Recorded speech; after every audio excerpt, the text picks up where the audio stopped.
So this movie is a depiction of the process that we call magnetic reconnection.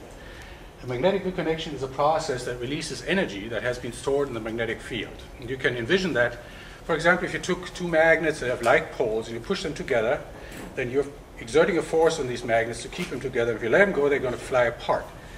And this is stored energy that makes them fly apart.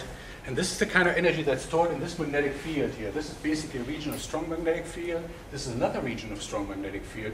And they come together, you push them together, and then something happens in a region like here, and material, hot gas that we call plasma, that's consisting of charged particles like ions, atoms that have been stripped of their electrons, and electrons. This material gets heated, accelerated, and ejected. And from the big solar eruptions that you see about in the news, to things that we don't see as easily in the magnetosphere, for example, around the Earth, where they cause space weather effects, radiation, accelerate particles to very large energies. They can damage spacecraft, harm humans in space.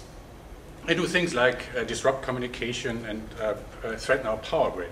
So this is a very fundamental process that mitigates the energy transfer from the magnetic field, where it all kind of starts, into particles that we can then feel, or probably don't want to feel, that get accelerated by this process and cause potentially harmful effects to humans and human equipment in space and even on the ground, if you go to look at the power grid that we all depend on for our power supply.